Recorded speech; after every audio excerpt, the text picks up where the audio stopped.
Salut à tous, j'espère que vous allez bien en ce vendredi 21 février 2025. Donc aujourd'hui, on va aller voir ce qui s'est passé cette semaine pour Bitcoin. On fera aussi le point sur Ethereum pour voir ce qui s'est passé, où est-ce qu'on en est, quelles sont les prochaines targets et où est-ce qu'on pourrait aller par exemple la semaine prochaine parce qu'on est sur un point stratégique en ce moment. On parlera aussi du Nasdaq et du S&P 500 parce qu'il y a des choses très importantes à regarder qui peuvent être annonciateurs pour la suite des événements sur Bitcoin notamment. On parlera aussi des altcoins et en fin de vidéo, on ira analyser le NIR parce qu'on a en ce moment une structure qui est assez intéressante et dont il faut qu'on parle. Alors juste avant de commencer, pour ceux qui ne me connaissent pas, je m'appelle Louis, je vous partage 2 à 3 fois par semaine mes analyses sur le marché des crypto-monnaies. Donc si cette thématique vous plaît, n'hésitez pas à vous abonner. On est un petit peu plus de 6000 sur la chaîne, donc ça fait extrêmement plaisir. Merci pour toute la force que vous me donnez, merci pour tout le soutien, les likes, les partages, les commentaires, ça fait vraiment plaisir et je tenais à vous remercier pour ça. Donc si mon travail et ce type de contenu vous plaît toujours autant, n'hésitez pas à continuer. Et puis bien entendu, n'oubliez pas que toutes les informations que je vous partage en vidéo ne sont pas à prendre comme des conseils en investissement et surtout qu'il est très important que vous puissiez faire vos propres recherches. Alors ceci étant dit, on va passer directement à l'analyse de Bitcoin. Alors pour ceux qui ont suivi la vidéo de mercredi dernier, vous savez sûrement que je vous disais que on aurait potentiellement un retour sur le niveau de support des 91 000 $. Pour l'instant, ce n'est pas vraiment le cas, on n'est pas encore reparti sur ce niveau-là, mais honnêtement, je vous avoue que la poussée à la hausse qu'on a depuis 3 jours, me fait un petit peu peur. Alors en tout cas, je ne suis pas ultra enthousiaste pour cette poussée à la hausse et je vais vous montrer tout de suite pourquoi, parce que vous avez peut-être dû voir qu'il y a un indicateur en plus par rapport à d'habitude, c'est qu'on a justement ici donc en orange le plus haut et le plus bas de la semaine passée, qui sont généralement des niveaux clés qu'on va chercher avec le prix pour, notamment dans les phases d'accumulation, sortir les personnes du marché, donc que ce soit à la hausse ou à la baisse. Et en fait, c'est exactement ce qui s'est passé, puisque quand on regarde le point bas de la semaine dernière, vous voyez qu'avec cette mèche, donc mardi dernier, on est allé chercher tous les stops qui étaient potentiellement positionnés en dessous de ce point le plus bas.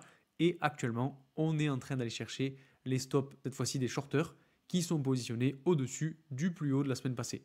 Donc ça, c'est généralement quelque chose qui arrive assez fréquemment, qu'on aille chercher le bas puis le haut pour sortir un petit peu tout le monde du marché, notamment dans ces phases d'accumulation.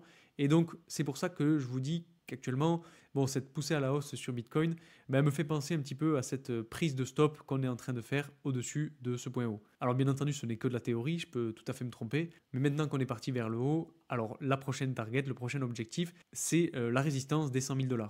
Et justement, par rapport à ça, quand on regarde un petit peu la map des liquidations, on voit qu'on a énormément de liquidations à aller chercher un petit peu plus haut, donc juste avant les 100 000 $. Donc il serait tout à fait possible qu'on ait une espèce de nouveau rallye haussier pour aller chercher justement cette zone-là, qui d'ailleurs, si on dézoome un petit peu plus, fera office de résistance avec la tendance baissière, et tout simplement le niveau de résistance du canal latéral autour des 100 000 $.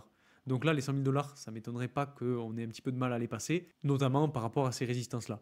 Donc d'ailleurs, n'hésitez pas à me dire en commentaire si vous pensez qu'ici on est allé chercher notre plus bas et qu'on n'y retournera plus, en tout cas sur du moyen terme, ou bien si vous pensez que on est toujours dans cette phase de latéralisation, on a toujours de l'incertitude et on pourrait repartir encore plus bas. Honnêtement, ce que j'en pense, c'est qu'on pourrait avoir cette sortie à la hausse au-dessus des 100 000, revenir tester la tendance baissière et repartir une nouvelle fois en dessous pour retourner chercher la zone d'intérêt, liquider en fait toutes les personnes qui sont au-dessus des 100 000 $ et faire une nouvelle jambe baissière pour cette fois-ci aller chercher ce niveau de support et retravailler le plus bas qu'on aura laissé juste ici. Parce que malheureusement, on est toujours sur une tendance baissière. Si on prend un petit peu de recul par rapport à ce qu'on a, vous voyez que la tendance est baissière. Et selon moi, on n'a pas encore de chance d'avoir de retournement. Donc on peut potentiellement avoir un petit peu de manipulation, sortir des 100 000 $, casser à la hausse la résistance, casser à la hausse la tendance baissière pour faire entrer un maximum de monde dans le marché, faire croire à tout le monde que ça y est, ça va repartir à la hausse, et ensuite avoir la manipulation, corriger à nouveau et venir chercher toutes les liquidations qu'on a laissées sur ces niveaux-là. Surtout qu'en plus, en 4 heures, si on essaie de voir un petit peu les fair value gap qu'on a laissés, on en a un gros qui est juste ici, qu'on n'est pas vraiment venu retravailler. Alors oui, on a eu quelques mèches qui sont allées dedans à ce niveau-là et à ce niveau-là, mais c'est vrai qu'on n'est pas allé jusqu'au bout, on va dire. Donc c'est vrai que ça pourrait, pourquoi pas, être un niveau clé de retournement avec la zone d'intérêt que j'ai tracée juste ici sur les 91 000 $. Donc pour l'instant, je vous avoue que j'ai pas l'impression qu'on ait vraiment réellement posé un bottom, même si on a des mèches qui sont allées chercher assez bas. Et je m'attends à ce qu'on ait potentiellement ce retournement de tendance et aller chercher cette zone-là. Donc ça, vous le savez, je vous l'ai déjà expliqué. Mais voilà, je voulais vous montrer qu'en fait, cette semaine, on a eu un peu de manipulation justement pour sortir tout le monde du marché Et je pense que ça a été le cas, je pense qu'on a sorti vraiment pas mal de monde. Et justement, avec cette phase de latéralisation qu'on a maintenant depuis début février, ben, on est en train de dégoûter petit à petit tous les investisseurs, tous les nouveaux qui sont rentrés suite à la cassure des 100 000 dollars. Et donc finalement, on est potentiellement à l'aube d'avoir quelque chose de beau. Enfin bref, si on retourne sur des chandelles journalières, vous voyez ben, cette fois-ci que c'est clair et net. On a une mèche qui vient chercher sous le support et aujourd'hui, on a notre chandelle qui est au-dessus de la résistance. Donc la journée n'est pas finie, en plus on est vendredi, donc il risque d'avoir un peu de volatilité et justement pourquoi pas aller chercher ces 100 000 dollars avant de repartir à la baisse. Mais dans tous les cas, ce qu'il faut savoir, c'est que si on arrive franchement à casser à la hausse les 100 000 dollars, il y aura une zone d'intérêt très importante à ce niveau-là parce qu'on a un fair value gap qu'on n'est pas venu combler. Et cette fois-ci, par contre, si on arrive vraiment à aller sur ce niveau, et même, pourquoi pas, casser à la hausse, revenir tester une fois, deux fois l'ancienne résistance, on pourrait aller chercher ce niveau-là. Et donc, cette fois-ci, on sera sur une tendance haussière et il faudra donc réévaluer les choses. Il y a autre chose aussi que je voulais quand même vous montrer, c'est le RSI. Parce que sur le RSI, il est peut-être un petit peu plus enthousiaste que moi, puisqu'on vient de casser la tendance baissière qu'on a juste ici. Alors, on l'avait déjà cassé à ce moment-là, quand on était repassé au-dessus des 100 000 dollars. Donc, peut-être que c'est un signe, peut-être qu'on va réussir à casser réellement cette tendance. Alors, c'est vrai que je pourrais aussi la tracer comme ça, parce qu'au final, on est toujours sur un momentum baissier. Et donc, je pense que la réelle cassure, elle se fera sur cette tendance. Et deuxième point, notamment par rapport au fait qu'on pourrait potentiellement avoir une fausse cassure et réintégrer le range, c'est tout simplement le Nasdaq. Parce que sur le Nasdaq, en fait, quand on regarde, je vous avais dit que... Alors attendez, je vais enlever cet indicateur. Voilà. Je vous avais dit qu'en fait, on était potentiellement venu chercher le précédent sommet qu'on avait laissé à ce niveau-là pour faire un sommet un petit peu plus haut, chasser les liquidations et repartir à la baisse. Et en fait, on avait vu qu'on avait laissé un fair value gap qu'on est venu combler avec la mèche d'hier. Donc c'est peut-être assez bon signe, mais attention parce que si on commence à trop latéraliser autour de ce niveau et qu'on n'arrive pas à franchir la résistance, alors là on pourrait totalement corriger et repartir encore plus bas. Et pourquoi pas, comme je vous le disais mercredi dernier, retourner chercher par exemple le plus bas de la semaine dernière qui est juste ici, sur lequel on a laissé du monde, et ensuite repartir à la hausse petit à petit sur toujours une tendance haussière. En tout cas, je pense que le Nasdaq va être un très très bon indicateur parce que comme je vous l'ai déjà dit, le Nasdaq prévoit un petit peu ce que va se passer sur Bitcoin. Alors c'est pas tout à fait juste, mais en gros, si le Nasdaq évolue à la hausse, évolue bien, qu'on a des bonnes nouvelles, etc., que les actions se portent bien, eh bien on a généralement un Bitcoin et des crypto-monnaies, et donc surtout globalement des actifs risqués qui se portent bien. Alors pour l'instant, on a quand même un rebond qui est pas trop mal sur le Nasdaq. Alors attendez, je vais me mettre en 4 heures pour que ce soit plus simple à voir, mais en gros, vous voyez qu'on était allé chercher donc cette résistance, qu'on est allé ensuite chercher le fair value gap qu'on a laissé à ce niveau-là, et ensuite on est reparti à la hausse sur ce point. Donc c'est assez intéressant à regarder parce que en plus c'était un niveau qui était assez important puisqu'on avait eu de la résistance juste ici, on est retourné chercher, on est reparti, donc il y a une structure haussière qui est assez intéressante, mais voilà, encore une fois, il va falloir faire attention et se méfier notamment de cette résistance qui est peut-être un petit piège et sur lequel on risque de rester bloqué. Si on regarde ce qui se passe sur le S&P 500, on a un petit peu la même chose, c'est-à-dire qu'on est allé faire un nouveau sommet historique, qu'on avait laissé un gap, qu'on est retourné le chercher et qu'on a rebondi dessus. Donc on a exactement la même configuration sur le S&P 500 que sur le Nasdaq, avec un potentiel retournement autour de ce niveau pour retourner chercher par exemple ce niveau-là, qui est, si je dis pas de bêtises, voilà, le point bas de la semaine passée. Donc attention à ça, parce que si on a un S&P 500 et un Nasdaq qui commencent à corriger, on pourrait avoir un Bitcoin qui lui aussi corrige et qui donc retourne encore une fois dans sa phase de latéralisation pour pourquoi pas même continuer de corriger et aller chercher les 91 000 dollars et donc le support de cette grosse phase d'accumulation qu'on a depuis maintenant mi-novembre. Donc voilà, mon sentiment, je suis peut-être un petit peu pessimiste, mais je suis assez baissier à ce niveau-là. Je pense qu'on est sur un piège, mais bon, ce n'est que mon avis. Maintenant, c'est à vous de faire votre propre analyse. Dites-moi surtout ce que vous en pensez en commentaire. Je serai très attentif à vos retours parce que c'est vrai que c'est assez intéressant. Je lis tous vos commentaires, j'essaie d'y répondre le plus honnêtement, le plus franchement et de façon la plus constructive possible. Donc surtout, n'hésitez pas. Et puis, autre chose qu'il faut quand même regarder, c'est qu'en 4 heures, on a un RSI qui commence à être assez haut. Et donc généralement, quand on a ce type de RSI aussi haut, on peut s'attendre à avoir un retournement de tendance. C'est un petit peu ce qu'on a eu à ce niveau-là, un petit peu ce qu'on a eu là aussi. Vous voyez par exemple, c'est peut-être plus flagrant à ce niveau-là parce qu'on est un petit peu dans les mêmes ordres de prix, mais en gros on est venu passer dans des zones de surachat. On a créé un sommet juste ici, on est passé au-dessus des 100 000 dollars, on est venu liquider toutes les personnes qui pensaient que ça y est, c'était reparti à la hausse. Et ensuite, on a réintégré le canal latéral et on est allé chercher le niveau de support. Donc là, on pourrait, pourquoi pas, être dans le même type de configuration. C'est-à-dire que on a eu une mèche qui est allée chercher assez bas. Bon, on n'est pas allé encore sur le niveau de support, mais bon, l'objectif, c'était quand même de liquider un maximum de monde. Ensuite, on est reparti à la hausse. On a un RSI qui est assez haut. On a des liquidations au-dessus des 100 000 $, donc pourquoi pas aller les chercher. Et ensuite, recorriger, retourner dans le canal et aller chercher le support. Après, honnêtement, si on arrive à casser à la hausse et à repartir en tendance haussière, moi, ça m'ira très très bien, mais c'est pas forcément le sentiment que j'ai. Ensuite, si on va regarder ce qui est en train de se passer sur Ethereum, là, pour le coup, on va rester sur des chandelles de 4 heures. Donc là aussi, malheureusement, on voit qu'on a un RSI qui est assez haut dans des zones de surachat. La dernière fois qu'on était aussi haut, c'était sur ce point-là. On était venu juste casser à la hausse la tendance baissière. Et en fait, on avait eu là aussi une manipulation, puisqu'on était repassé au-dessus de la résistance. On avait cassé à la hausse la tendance baissière. Tout le monde pensait qu'on allait repartir encore plus haut. Et ensuite, on a dégringolé, on est reparti à la baisse. Correction, grosse correction même. On a sorti énormément de monde. On est allé très bas jusqu'à même tester la tendance haussière long terme. Et parce qu'en fait, tout simplement, il y avait, je pense, énormément de personnes qui s'étaient positionnées en long suite à la cassure de cette tendance baissière. Et donc, on est venu punir tout le monde. Enfin bref, là actuellement, on a quand même quelque chose qui peut être intéressant, même si c'est pas tout à fait clair. Le truc, c'est que, en gros, en 4 heures, on a des fair value gap qu'on a laissé juste au-dessus, notamment lors de cette phase de correction. Donc, il serait potentiellement assez intéressant d'aller chercher. Maintenant, attention, parce qu'on a un niveau de résistance sur lequel on est en train de batailler depuis un moment et qui est en fait l'ancien niveau de résistance de cette phase d'accumulation qu'on a eu entre août et novembre 2024 et qui peut encore une fois donner du fil à retordre à Ethereum, surtout qu'Ethereum n'est pas dans une meilleure posture en ce moment. Donc dans tous les cas, je pense que si Bitcoin corrige, Ethereum risque de suivre, et si Bitcoin évolue à la hausse, on va voir ce que fera Ethereum. Mais bon, dans tous les cas, je ne suis pas non plus ultra optimiste là-dessus. Alors attention, parce que ce dont je vous parle, c'est sur du court terme, du très court terme même, parce qu'on est sur une analyse de 4 heures, même journalière, et pas en hebdo ou pas en mensuel. Mais parce que, attention, je reste toujours convaincu que Bitcoin va faire un ATH, qu'on est toujours en bull run, et que là, on est simplement sur une phase de latéralisation. Parce que quand même, quand on prend un peu de recul, et si on se met en hebdomadaire, par exemple, on voit que la tendance, à la fois sur Ethereum et sur Bitcoin, est quand même haussière. Alors, je vais supprimer ça pour vous le montrer, mais vous voyez que tant qu'on passe pas sous cette ligne de support, selon moi, il n'y a pas de souci à avoir, hein, honnêtement.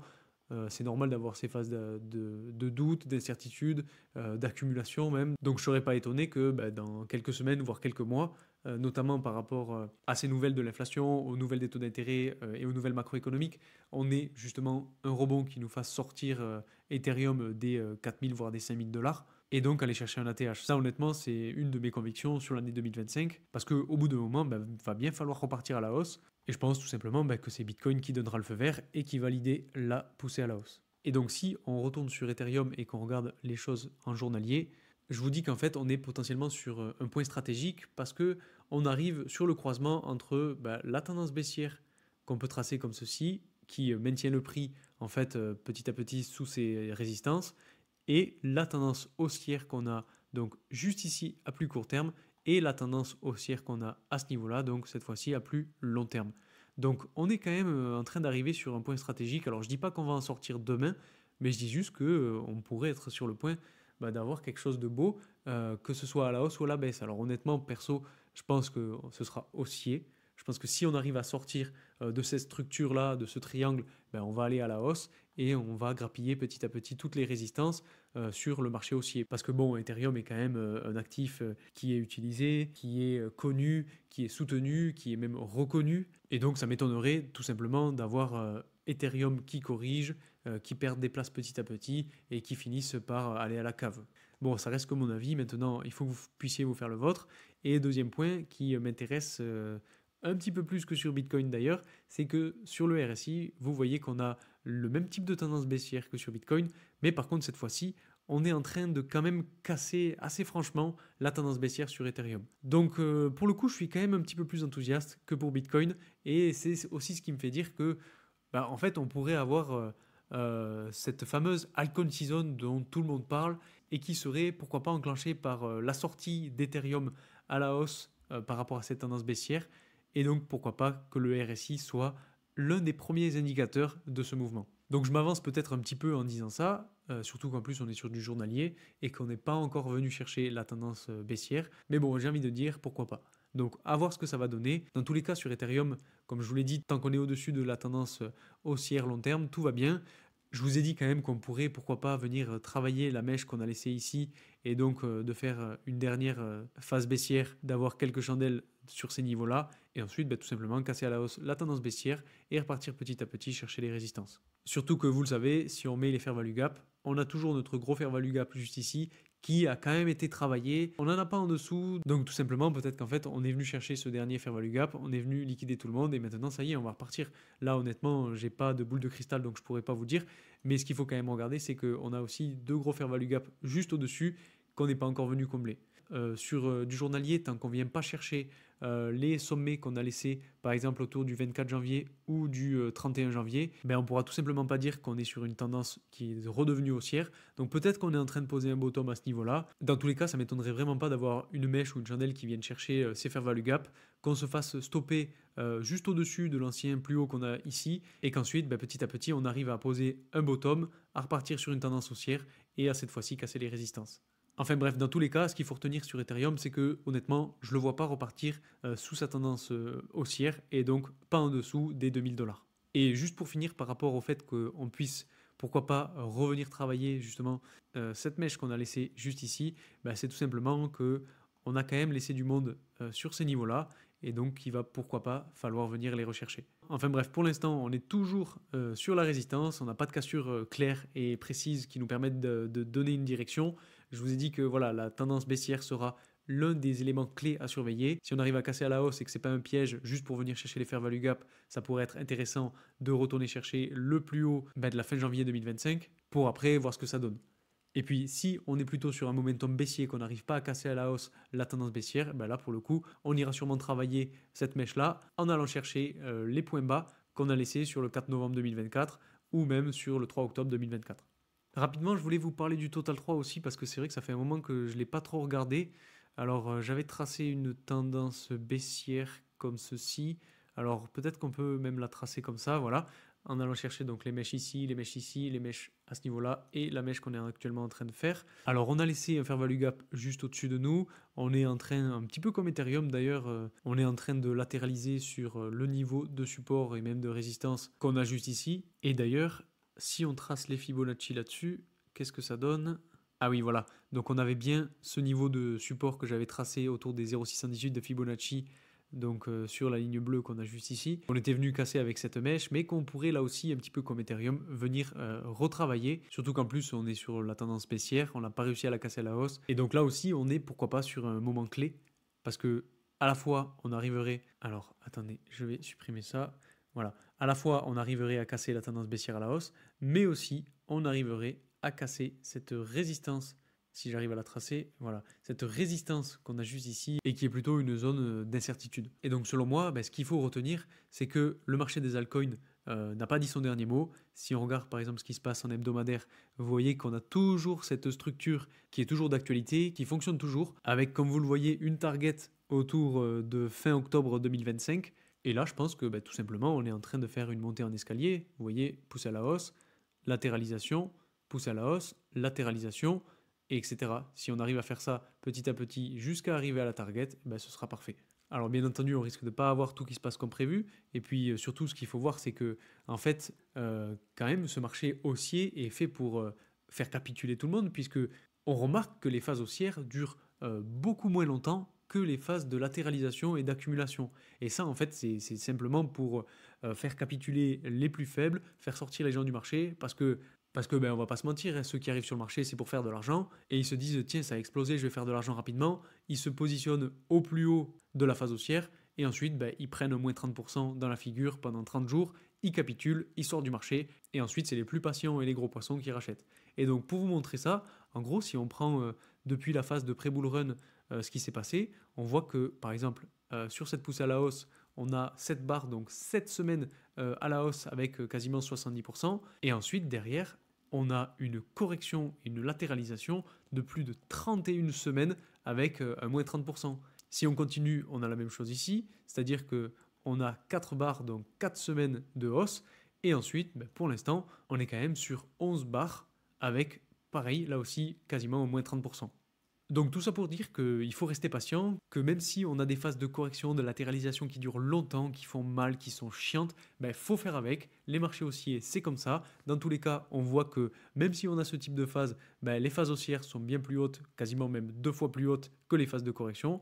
Les phases de correction et de latéralisation permettent de sortir les plus faibles du marché, de purger un petit peu le marché, pour ensuite mieux repartir à la hausse. Donc voilà, ce qu'il faut retenir, c'est qu'il faut rester patient, il faut garder ses positions. Et qu'honnêtement, ça m'étonnerait que sur le Total 3, donc d'ailleurs je le rappelle, le Total 3, c'est la capitalisation boursière totale de toutes les crypto-monnaies hormis le Bitcoin et l'Ethereum, ben, je pense pas qu'on va rester ici.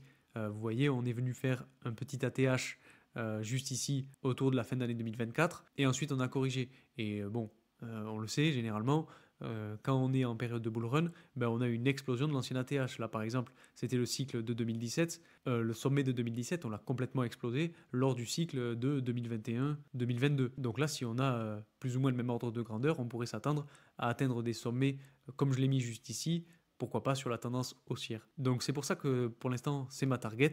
Et maintenant, ben, il n'y a plus qu'à attendre, on va dire. Et donc, pour finir cette vidéo, je voulais quand même aussi vous parler du NIR. Alors, on va rester sur des chandelles hebdomadaires pour analyser tout ça. Et sur le NIR, ben, je vous en parle parce qu'en fait, on est actuellement retourné chercher un niveau de support très très important que je vous ai tracé donc en orange et qui peut potentiellement servir de niveau de support et qui pourrait permettre au prix donc de poser un bottom pour ensuite repartir et aller chercher la résistance. Donc là, on voit qu'en fait, on est plus ou moins dans une espèce de canal latéral sur du long terme entre les 3 dollars et les 8 dollars. D'ailleurs, je pourrais même le tracer, pourquoi pas. Et donc, on aurait une borne haute à peu près à ce niveau-là, voilà, et une borne basse sur ce point-là. Donc sur le NIR, en fait, quand on regarde, si on prend bien du recul par rapport à ce qui s'est passé lors du précédent cycle et qu'on trace les Fibonacci sur toute la phase de correction, on voit qu'on est allé chercher les 0,382 de Fibonacci sur ce niveau de résistance autour des 8 dollars, mais que généralement, ben, on s'attend à aller chercher au moins les 0,618 de Fibonacci, donc qui serait autour des 12 dollars. Et donc depuis ce point-là, si on arrive jusqu'aux 12 dollars, ben, on pourrait faire entre 1 x 3 et 1 x 4, avec à peu près, ben, vous voyez, 310%. Ça, c'est l'éventualité où NIR n'arrive pas à prendre assez de force pour aller casser son ATH et donc nous fait une espèce de sortie un petit peu lente, va chercher les 0,618 de Fibonacci, pourquoi pas même un petit peu plus haut dans cette zone entre les 0,618 et les 0,786 pour laisser un maximum de monde se positionner à la hausse et ensuite se faire dumper dessus pour repartir encore plus bas. Ça, vraiment, ce serait si le NIR n'a pas assez de force pour repartir. Bien évidemment, bon, moi, je ne pense pas que ce soit l'objectif, surtout pour le NIR, qui est une crypto-monnaie et qui est un projet qui est assez puissant derrière. Et donc, honnêtement, je pense qu'on pourrait atteindre des niveaux qui soient bien plus intéressants, comme par exemple les 30 dollars, voire même les 50 dollars, si on regarde les extensions. Alors, pour l'instant, je ne vais pas m'avancer trop, mais en gros, on a une dynamique qui est plutôt intéressante sur le NIR. Et donc, si on continue à avoir des bonnes nouvelles, une bonne dynamique, etc., ben pourquoi pas aller atteindre au moins les 30 dollars. Donc, pour l'instant, ce que je vais me fixer, moi, c'est un objectif entre les 0,618 et les 0,786 de Fibonacci. D'ailleurs, si on regarde les fair value gap, il me semble qu'on en a laissé un entre les deux. Ouais, voilà, vous voyez qu'on a laissé un gros fair value gap à ce niveau-là, pile entre les 0,618 et les 0,786 de Fibonacci, qui pourrait être une excellente target de prix pour sortir du marché. Parce que ça, c'est très très important. Il faudra, sur le NIR, arriver à avoir une stratégie de sortie du marché. Alors, je parle du NIR, mais c'est pareil pour toutes les autres crypto-monnaies que je vous ai déjà présentées. Parce qu'encore une fois, si on n'a pas cet engouement autour du NIR et qu'il n'arrive pas à prendre aussi bien que pour les autres, ben on pourrait avoir justement une sortie au-dessus des 0,618 de Fibonacci, avoir beaucoup de nouveaux qui se positionnent lors de la phase euphorique, aller chercher le fair value gap, latéraliser dedans un petit peu, avoir une petite mèche qui aille chercher un petit peu plus haut parce que ben, on aura beaucoup de monde, beaucoup de nouveaux qui seront positionnés et ensuite avoir une correction et repartir chercher le niveau de support de cette fameuse phase d'accumulation et donc pourquoi pas soit rentrer en bear market parce que ce sera l'heure d'entrer en bear market et donc corriger encore plus bas. Alors honnêtement là c'est très compliqué d'estimer une correction, je vais essayer de le faire mais ce sera purement théorique. Donc on va prendre par exemple l'évolution à la hausse du dernier bull run, ça tombe bien, c'est en vert, donc on va le laisser comme ça. On va le mettre sur le point bas et on va aller se mettre sur voilà, les 0,618 et sur le fair value gap. et avec un sommet qui pourrait être, allez, si on estime à la fin d'année 2025, avoir pourquoi pas quelque chose comme ça autour de octobre. Donc là, pour le coup, à partir de ce point-là, on aura déjà fait quasiment 1 x 4. Donc ce sera déjà bien, ce sera le moment de prendre des profits. Et ensuite, admettons, on a un point bas ici, un point haut ici. On pourra pourquoi pas s'attendre à justement aller chercher. Alors c'est peut-être un petit peu brouillon, mais en gros, on a les 0,618 de Fibonacci juste ici, qui correspond tout simplement à l'ancien niveau de résistance de cette phase d'accumulation, et donc qui pourrait être un bon support. Enfin bref, là encore une fois, c'est ultra théorique, on n'est pas du tout sûr que ça se passe comme ça, c'était juste pour vous donner une idée de ce qui pourrait arriver, et de simplement faire 2-3 prédictions. Ah oui, et puis bon, deuxième option, on va quand même se l'analyser. Si on reprend à nouveau les chandelles du dernier bull run, qu'on les met sur celles qu'on a actuellement, et qu'on se dit pourquoi pas qu'on aurait un prix qui atteigne, allez, soyons fous, les 50 $ sur la fin d'année 2025, là déjà ce serait quand même assez intéressant, parce qu'en fait vous voyez, on a, alors c'est sûrement une coïncidence, mais en gros, on a donc un prix qui va chercher la zone d'intérêt que je vous ai présentée autour des 12 $, on latéralise un petit peu autour, on casse à la hausse, on casse l'ancien ATH très franchement, on retourne chercher cette zone-là, on recasse à la hausse, on va chercher les extensions de Fibonacci au 1.618, on casse à la baisse, on fait une grosse correction, on repart chercher le niveau de support sur les 12 $, et ensuite on finit le bull run avec une cassure à la hausse des 1.618 de Fibonacci et donc de l'ancien ATH. On latéralise un petit peu sur ce niveau de support et on va chercher la deuxième zone d'extension autour des 2.618 de Fibonacci et des 50 $ sur le NIR. Et donc là, alors attendez, je vais supprimer ces Fibonacci là pour les positionner sur cette potentielle hausse. Et donc cette fois-ci, les 0,618 de Fibonacci se trouveront sur les 20 $. Donc encore une fois, voilà, c'est que mon avis, c'est très théorique, c'est juste pour avoir une idée de ce qui pourrait se passer et d'envisager plusieurs scénarios. Maintenant, je vous pose là. N'hésitez pas à me dire ce que vous en pensez en commentaire. Est-ce que pour vous, c'est totalement délirant d'avoir un NIR autour des 50 $ ou même des 30 $? Est-ce que vous vous dites que c'est plus raisonnable d'avoir un NIR sur les 12 $, de prendre des profits et de sortir du marché pour éviter de se faire piéger? Je serais très curieux d'avoir vos avis en commentaire, savoir comment vous envisagez les choses, et puis surtout n'hésitez pas à me dire si vous aimez ce type d'analyse, si vous voulez que je continue avec d'autres projets d'analyser les choses comme ce que je suis en train de le faire, et surtout n'hésitez pas à me mettre quelques propositions si ça vous intéresse. Donc voilà, c'est tout ce que je voulais vous présenter aujourd'hui, j'espère que cette vidéo vous aura plu, si c'est le cas surtout n'oubliez pas de mettre un like, de partager cette vidéo, de vous abonner si ce n'est pas déjà fait, et de mettre un commentaire parce que ça aide au référencement de cette vidéo, ça aide au référencement de la chaîne et ça me soutient énormément. Donc un grand merci à tous ceux qui le feront, vraiment ça fait extrêmement plaisir. Je vous laisse là-dessus et je vous dis à très vite pour une nouvelle vidéo. Salut!